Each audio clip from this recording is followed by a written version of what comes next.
Thank you. Welcome from us too. We will talk about understanding interactive digital narrative, how to overcome outdated concepts and create meaningful narrative experiences for the 21st century. I first want to start by thanking the organization for giving us 3.5 hours for this talk. What I'm trying to say is we have 152 slides. Let's see how much we can get done of that. So without further ado, we'd like to introduce ourselves a little bit so you understand, where we come from and what makes us collaborate and why we do this talk together. And of course, I'd like to start with my wonderful collaborator, Mirjam. So I'm Mirjam Eladhari, and I've been doing games since, the late 90s, like in very many different roles, starting out as a programmer, but having a background in literary studies. I went on to do a PhD in computing, looking at character AI for games. My research is basically storytelling, agents, gameplay, and I dabble a little bit in painting every now and then. And I've been working at many places around the world, have had very, very great fun, continue to have that. And I'm also engaged in quite a lot of different research communities. So yes, it's a great place to be. And the central questions for me, like throughout my career, has been how to foster innovation in game design and technology. And my research is very much focused on looking at how to create individually meaningful experiences for players. And also looking at design of interactive narratives, which is why the two of us has worked so much together. Oh yes, here are some paintings I have done. That is one of the things we share, also a passion for art. So, this is a bit about my background. I have a master's in information science, German literature and politics, certificate in media research, both from Freie Universität Berlin, and then I went to the US, to Georgia Tech, to do a PhD in digital media, and I'm working on interactive digital narrative about the same time when Mirjam, since about 1999. I also have a bit of a professional background in things like video production. I was a tech journalist for 13 years. I was the CTO of a startup, and I've been an educator in media tech since the 1990s. And here you see some of my artistic projects, videos, and installation pieces. I'm also the president of Arden, and if you're interested in interactive narratives, I very much, ask you and welcome you to join.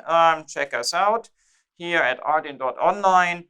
And I'm also the main proposer and chair, and for a while, Mirjam was the co-chair of the Cost Action. That's an EU program where we, the Cost Action in core, and where we explore the use of interactive digital narratives to represent complex topics such as migration and climate change and many other complex issues. We actually, yesterday got a very good piece of news in this regard. We got extended for another 6 months, so we'll go until 2024. It's still a possibility also to join that. That's one of the nice things about Cost Actions.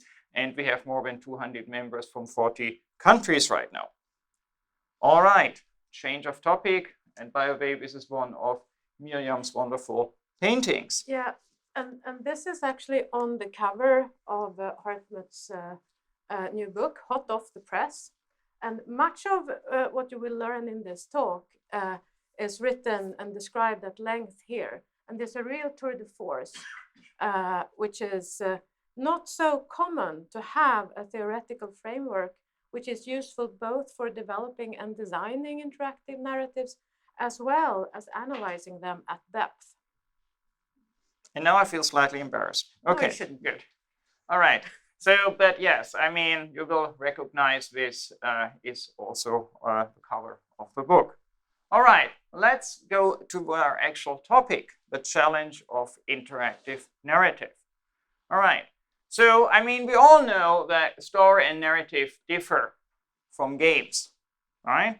And that has always been basically the problem, that we have the static form of narrative and the dynamic form of games. And that, of course, creates a conflict, right? And this is sometimes referred to, and this originally came out from Ruth Eilert. She first formulated it in 1999, but I think the more known formulation is from 2000, the narrative paradox, right? This conflict where basically we want agency for the player, the interactor, but in order to make this a real narrative, it needs to have structure, it needs to have coherence, and that's static, and that comes into conflict, right? And so how can we solve this? That's the big question here. And of course, you know, we learn it's a difficult compromise, right? But that's kind of what we have to live with. That is the state of affairs. And of course, you know, important people say so, for example, Jesse Schell or Tracy Fullerton in their, you know, widely read and used books teaching basically about game design. Or do we? Right? So let's try a restart. Let's try to rethink this, you know, handed down knowledge that we might have all heard about, right? And let's try to rethink what's actually behind of all of this. All right? So, you know, if we start thinking anew on that, I think we can realize that much of what we generally know about narrative comes from literary text and film, right? It's what people learn in school, and then they continue to use this knowledge. And mostly in school, I mean, in my school education, we didn't even go as far as film, right? We've totally stayed in literature. That's all we learned, right? Any other forms of narrative didn't really exist, right? And of course, that same thing is true in production, right? We have this very well established workflows in many areas that are all based on a very conventional understanding of narrative. And that also means that conventions invented for print, literature, and film are, you know, what's being used in these workflows, right? And so what are the results? Well, oftentimes long cinematic cutscenes and, of course, this assumed conflict between narrative and interactivity. Because narrative is taken as something static, right? And this is what I call the additive fallacy. Right? Interactive digital narrative of any kind of shape or form is narrative plus interactivity. And that's a problem. Because this is kind of saying, you know, I want a faster means of transportation. And in order to get that, I basically put tires on a horse, and then I hope I have a faster means of transportation. And that's probably not going to work, right? But this is how a lot of, you know, work on interactive narrative, work on narrative game design, unfortunately, has worked, right? And I mean, you probably have all seen ads that say something like, oh yeah, we are done with our game design, and now we need a narrative designer who puts some, you know, narrative sugarcoating on top of something, right? That still exists. The last type of this ad I've seen was maybe 2 years ago or something, right? And what are the results if we do that? Well, you know, somebody like Ian Bogost will then say video games are better without stories. Film, television, and literature all tell them better. So what do we say to that? Well, I say yes and no. Yes, traditional media is better at telling traditional stories, right? But no, interactive digital narrative is about different kinds of narrative. And that's a foundational issue to understand. IDN is not traditional forms of narrative plus interactivity.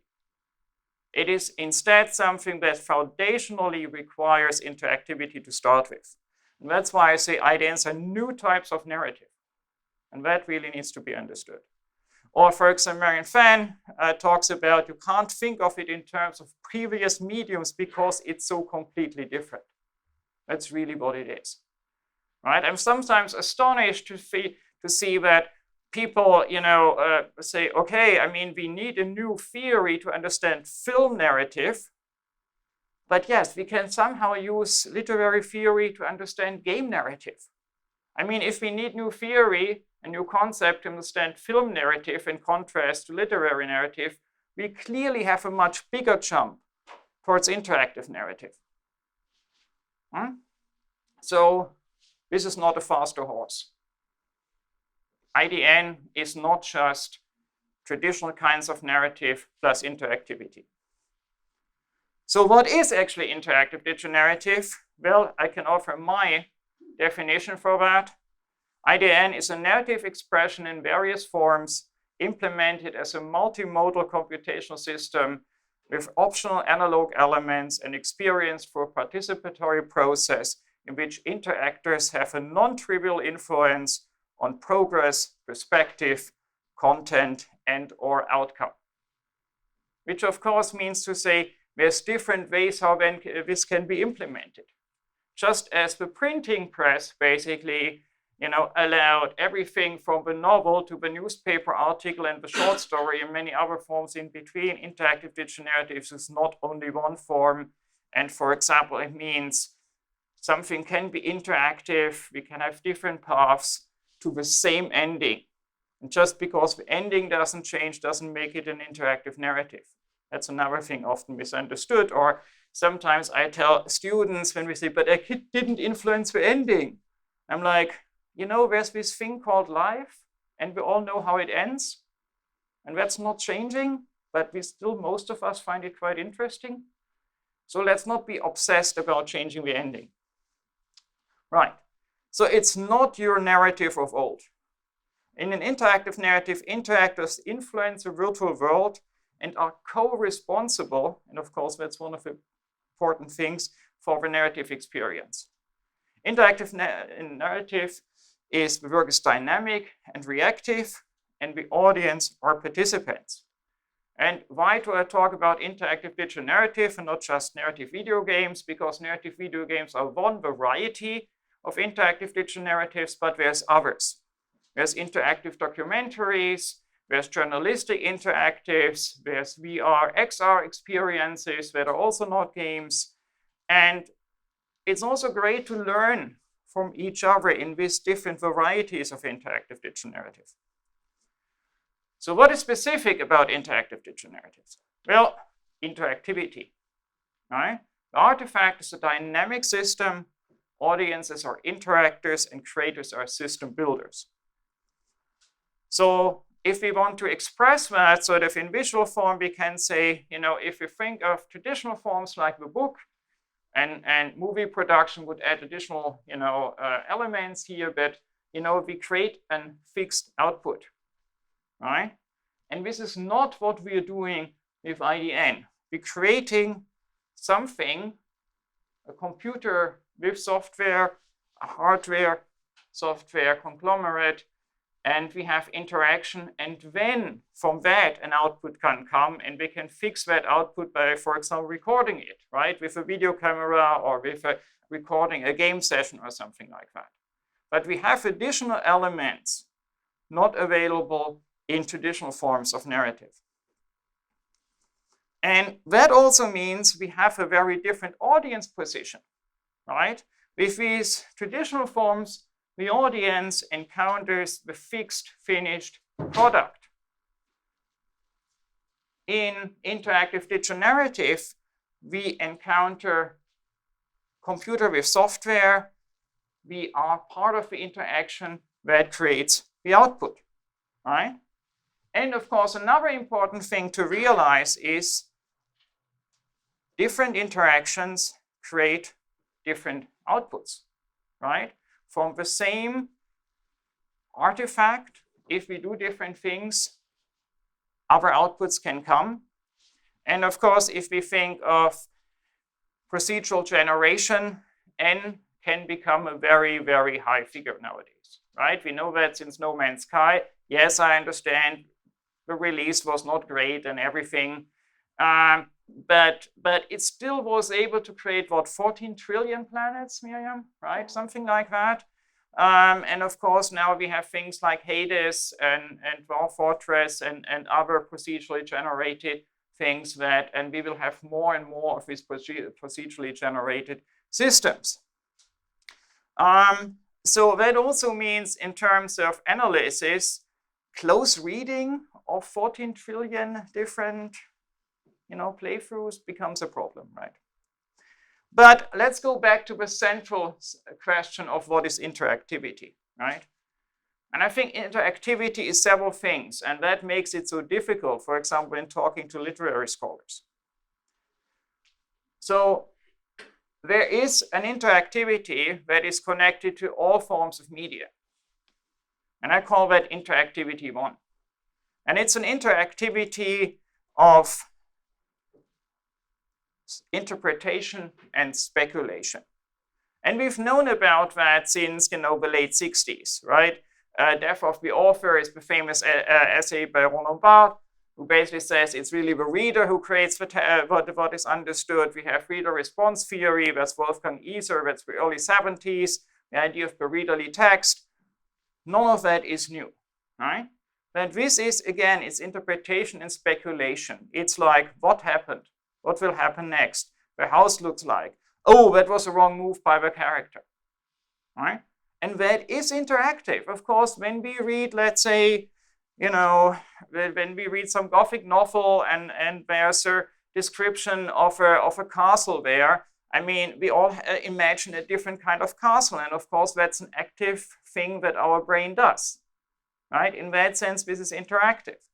At the same time, I think what we're interested in here, in our topic here, as game scholars, as games educators, as game designers, is what I call interactivity 2. And interactivity 2 happens when we have planning and execution. What I mean is we can make a plan and we can execute a plan. We can think, should I take up the sword? Should I take up the bucket? Should I walk to the forest? Should I talk to a villager? These are the plans, and then I do some of these actions, and this is the execution. So interactivity 2 we have when we have planning and execution. What can I do? What are the alternatives I'm taking, I'm walking towards, I speak with, and so far and so on. And in a sense, we can say interactivity 1 is, as Espinarz had put it, safe but impotent, and interactivity 2 is what Janet Murray has classified as agency, something which transforms the virtual world in some way. And in that sense, we can say interactivity, and here we mean interactivity 2, is the product of procedurality, the ability of the computer to execute code, and participation. The audience in front of it doing something, the audience turned interactor. All right, so IDN is concerned with interactivity 2, but interactivity 1 is always present. Okay, next. The artifact is a dynamic system, right? If we think of this is, sort of the audience doing something, and of course what we're doing is transforming, the artifact is transforming during the interaction. And I used the English continuous form here, transforming, here on purpose, because it's happening while we're doing it. So after the fact, we are encountering it. And again, we create different outputs. Also important, the audiences become interactors, right? If we look at the old model, basically we have a reader. A reader can speculate, but cannot change and influence the artifact. While this is exactly what the player, the interactor, does. The interactive also actively creates belief. And that's another important insight from Janet Murray from 97. The interact is an active part in the shaping of the experience, might change the system even for others, right? Especially in multiplayer online games, you might be able to create an artifact and others can see it. All right. Okay, next up, creators are now system builders, right? What does that mean? Well, I mean, if we look at that, there's no longer a direct connection from creator to output. right? In between is what the interactors basically do. That also means that authorial control is reduced in contrast to being a filmmaker, in contrast to being a novel author, okay? And that's also difficult for many authors and creators, you know, especially when you come from script writing or being a film director. You have to let go of some of the control. And that's a difficult artistic decision. And I actually know people, for example, somebody I worked with, Mirka Doyne, she has won several, you know, international awards, including Emmy Awards and Peabody Awards for interactive documentaries. But she decides for every one of her projects, do I want to go interactive or non-interactive? Her latest movie, Non-Interactive, has just been released. Right? So it has to be a clear-cut decision, do I want to go interactive or not? And that means if you go interactive, you need to live with reduced authorial control. Because there is always uncertainty what interactors might do. Right? I mean, when Will Wright defined The Sims, he did not expect people to figure out a way to create torture cellars and kill trap Sims there and kill them off. But that's what can happen with a highly procedural system. At the same time, we need to make room for the performance, the co-creation of interactors. And that's important to enable their expression. And what I tell students in this regard often is something like, to get the attitude of, I will sit back and watch with amazement what interactors will do. And that's a very important insight. And in that sense, you know, I mean, here is what the designers of Tale of Tales have said. We are not storytellers. And if you don't know Tale of Tales, I very much, you know, tell you invite you to check out their work. We are not storytellers in the traditional sense of the word, in the sense that we know a story and we want to share it with you. Our work is more about exploring the narrative potential of a situation.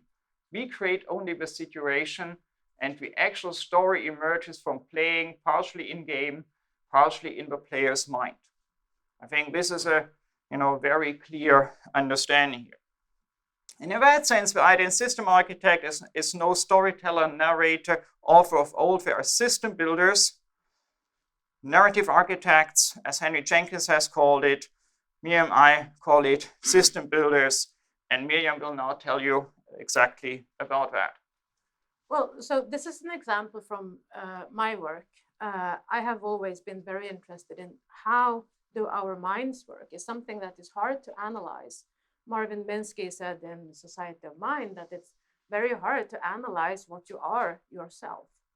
Still, in psychology, there are lots of different models that are used. And about 15 years ago, I built an AI called the Mind Module, which I implemented in several different projects, which took the stance in building characters that had personalities, moods, and emotion, and had a very kind of reactive thing. And so it was really like off-the-shelf psychology, trying to implement it real world. And it was really fun. There are other people working in this area. Josh McCoy calls it social physics. And it's kind of in the area of interactive or in intelligent agents. So this is something that really creates this.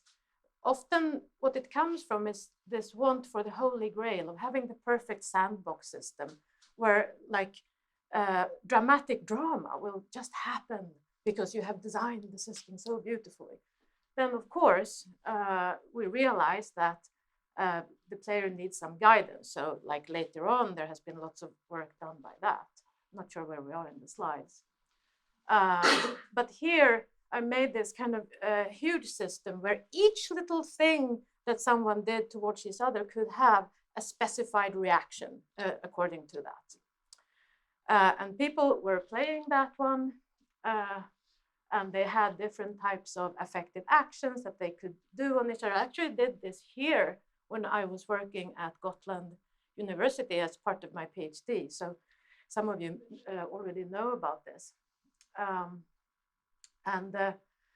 Something that was really interesting there was the co-creative aspect of the players, because the most powerful thing was where they created their own challenges, their own boss mobs, and then together with their friends and having their own personalities were able to help each other.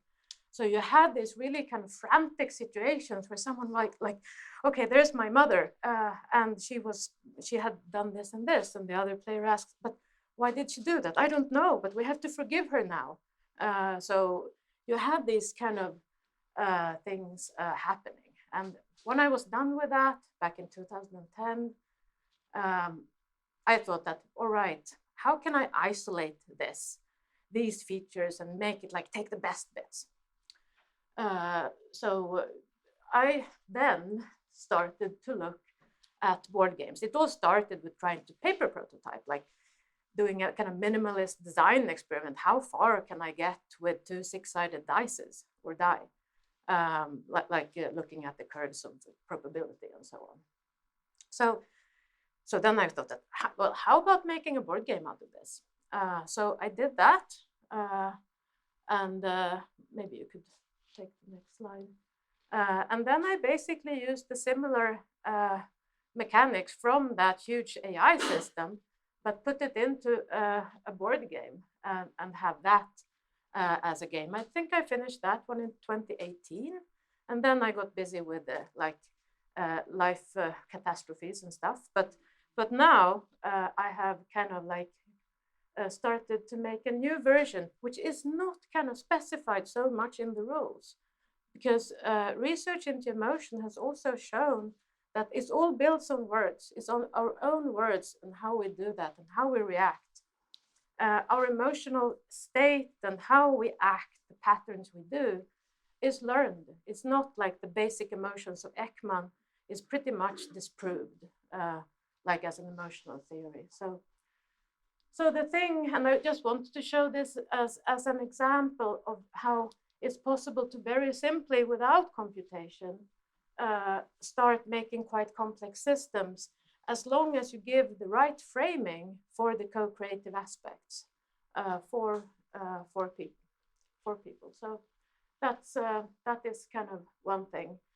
And I'm not sure, I think that most of us are aware of Midjourney and ChatGPT and so on. I just wanted to say a few words about like the AI and how to do that. It's hard for us as small developers, like you can be a quite big developer and still not be able to afford the kind of computation you need. But looking at intelligent agent AI, continuing to develop that, that's still like an area where we can use much of the new AI bits. So that is kind of what I will go forward with once I'm done with this. Right, but I mean, so what we are saying in terms of the approach as developers is we need to really go from Newtonian mechanical thinking, more or less, you know, what comes out is the sum of all parts, to an understanding of systemic thinking that what comes out can be more than the sum of the parts and becomes unpredictable, essentially. And I mean, this is what we explore in this particular paper together, what we call the paradigm of system building. Also want to say the game that Mirjam is working on is called Mind Shadows. So yes, back to interactive digital narrative. So the artifact is a dynamic system. The audience are interactors. The creators are system builders. And that means it's not the narrative of old. Again, it's not traditional narrative forms and interactivity. And that's what we really need to have to overcome. But then, you know, if we have gotten that far, the question becomes, how can we understand all that, right?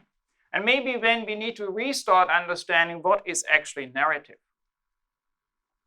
So here is a definition of narrative as narratologists understand it by now, or have understood it since the 1990s, and David Herman's book Story Logic is a particular milestone in this regard from 2002, but he caps basically a 10-year development that is now understood as the cognitive turn in narratology.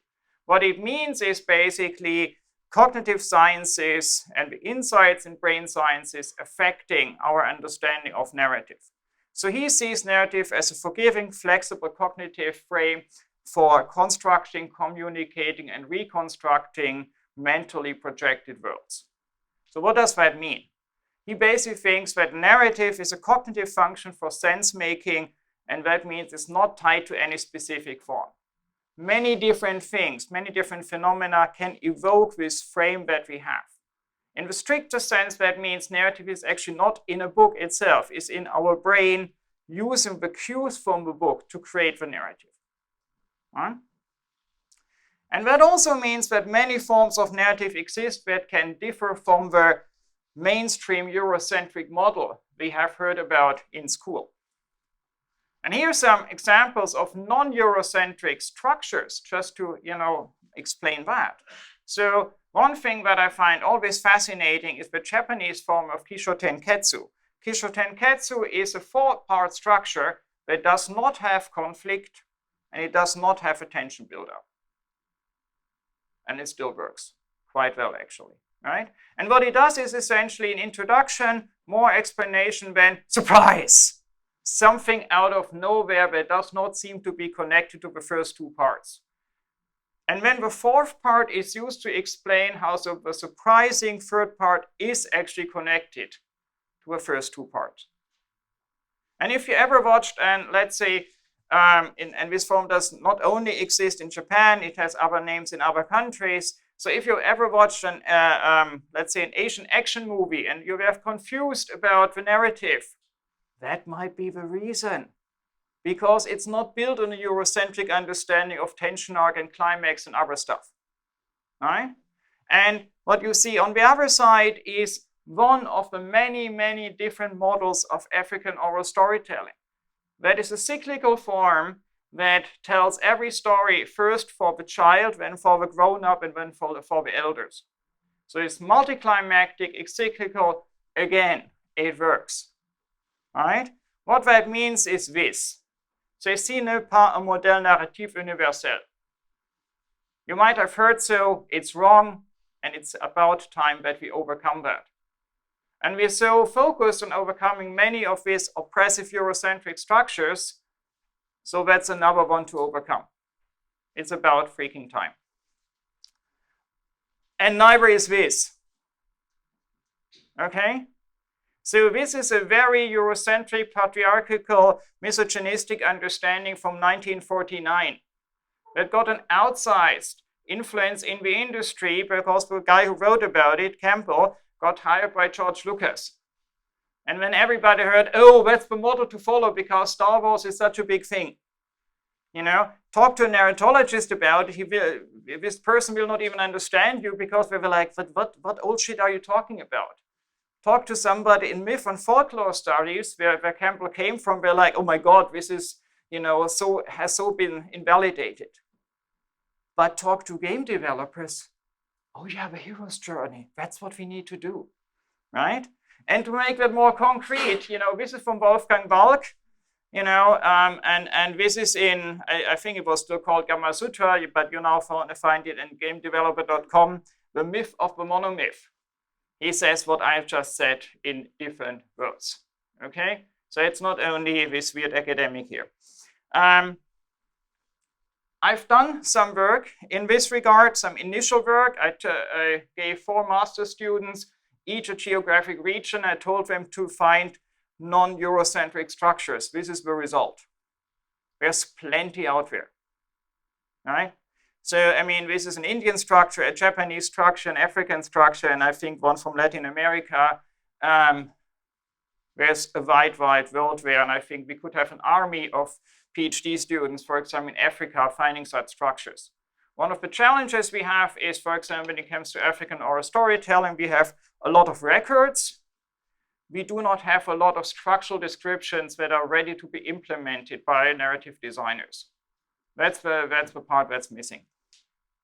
All right, but that basically means we start seeing different kinds of narrative are possible. They have always been possible, right? We just did not understand that. So IDN is totally possible in a space of many other types of narrative. And then, of course, the next step is how can we understand this new type of narrative? And I think here it's about time we look at models from the natural sciences, which had to deal with dynamic situations and difficult situations and multi-perspective situations for quite a while. About 100 years ago, it turns out physics had an issue, right? It had many issues, right? But one of them was to understand what is going on in quantum mechanics. And Erwin Schrödinger came up with this famous image of the cat that's alive and dead at the same time. And why did he need that? To describe something that is no longer a one-to-one mapping, but a one-to-multiple mapping. We can probably start seeing how interactive narrative can go different ways, goes in that direction. And ever since, we have seen many different models in the natural sciences: cybernetics, system theory, chaos theory, fuzzy logic. So please don't say, oh, we have no understanding of dynamic things. How do we do that? Well, there's people who have worked on that for at least 100 years, right? I think what's important to understand is, for example, cybernetics. So what is cybernetics? Cybernetics came at the beginning, the onset of World War II, where people realized hitting a fast-moving plane, hitting a submarine was impossible with these type of things, an artillery table, right? Before, in World War I, we were like, here's my gun, this is what I want to hit, oh, let's dial these numbers, bang, I'll hit it. Doesn't work anymore, right? So what needed to happen instead was like, okay, where's this plane? And if I want to hit it, I need to actually aim here where it will be. I need to know its heading, its speed. I need to understand that it takes 0.2 seconds to even hit the trigger. And if the plane then changes course, I need to follow this up. And this is the result of that, dynamic tracking. Or in other ways, we go from linear mapping to the feedback loop. Right? So our thinking ecosystems, all of that, this comes from cybernetics. We might not use the word a lot anymore, but this is where it comes from. And of course, that means interactive computing. What is that? A feedback loop. Right? So basically, this is the understanding we need. And if we want to bring together artistic expression and dynamic artifact, turns out somebody has worked on that. His name is Roy Ascott, and he developed cybernetic art theory in the 1960s. So he talks about a shift of human interest from the thing, the object, the product, to the process, the system, the event in which the product is obtained, or I make structures in which the relationships of parts are not fixed and may be changed by the intervention of a spectator, but participant becomes responsible for the extension of the artwork's meaning. There you have it, 1968. So with that, I'd like to introduce my model, the SPP model, and the triple hermeneutic. Here I'm sort of my development, what I'm influenced from. I came up with the SPP model, system, process, product. That's how I understand interactive digital narrative. And I say story in the traditional sense we only have in the instantiated product. What we have before is instantiation, the process, the interactive process, and really what we have in the system is what I like to call a proto-story. Basically the system of all potential narratives that can be instantiated. But the story isn't there yet, it's only there. And that means we go from potential narratives to instantiated narratives, and we go from design to performance to recorded output. I think in the interest of time, we have to move on a bit quickly. I mean, that was my model in 2015, what you saw. Then, of course, yes, I was very influenced by Mirjam's 2018 paper on retellings. I think we have to unfortunately jump over that. But this is the current model, What has changed is that now I distinguish between an objective product, which is basically a recorded output, a recorded game session, and what I now call, influenced by Mirjam, a subjective product, basically the retelling of his experience. With the proto-story understanding, we have new ways to describe what is going on. Basically, we have within the proto-story, we have procedural components, we have static aspects, we have the user interface, and we have the narrative design. And within the narrative design, we have narrative vectors. And that means if we look at a work like Facade, we no longer need to refer to outdated conceptions of Greek drama, but we can now say, okay, we have all these elements, for example, the environment, the physics system, the space. We can talk about the static assets, and we can talk about the narrative design implemented in beats with a drama manager that controls something. And when, for example, I try to kiss one of the characters, I'm getting kicked out. That is a narrative vector. Yes. So next question is, of course, how can we understand the audience position? Here I talk about a double hermeneutics influenced by fundamental multi-high. And that basically means instead of having just the interpretation of the narrative so far, which I also have in the book, I also have the interpretation of my ability to act. What can I do, right? And that creates a double hermeneutic. And again, this is mostly influenced by this paper by Veli-Matti.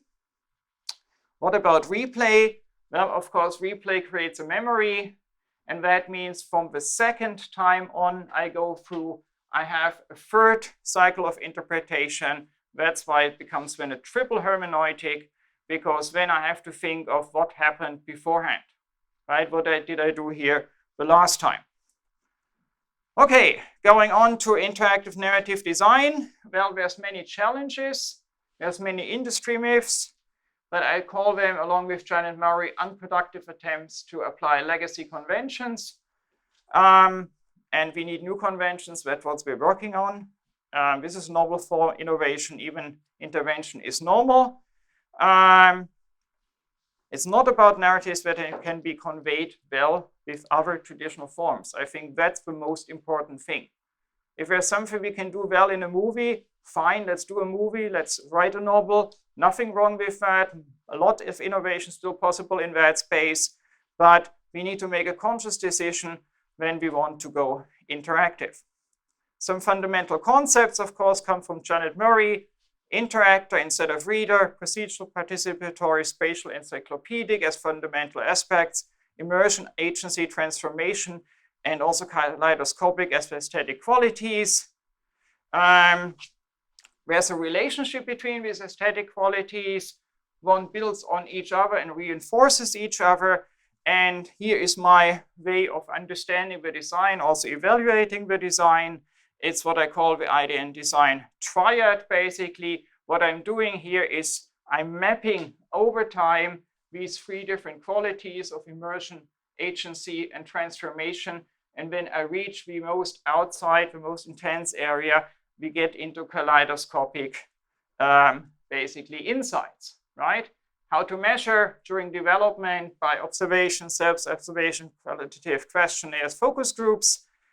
If you want to go deeper, there's Rhodes measurement toolbox that I can recommend here.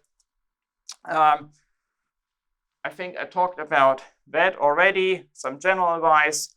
You are an interactive narrative design, no longer a director. Script writing experience can actually be an impediment. You need to overcome that. Focus on the experience first before everything else. Work with the restrictions that you have, make artistic use of it, and provide some space for the interactor's fantasy and performance. Some recommended examples here. Further to discuss things, well, they are in this book. Cover by Mirjam, text by me. Wrapping up, interactive narratives are novel forms of narrative which are dynamic and reactive in terms of audience and participants. Interactive narrative provides specific opportunities for expressions not possible with traditional forms. Mirjam. Yes. Yes. Well, interactive narrative, we are no longer storytellers, but system builders.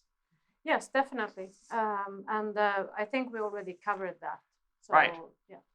And I mean, of course, that's a challenge, but it's super interesting to work on this new frontier of narrative expression. I think we mentioned the book. There's also an upcoming journal. If you're interested in that, check out Ardin. And the deadline for the next iKids conference that will talk about such things is on the 25th of this month. And that's it from us.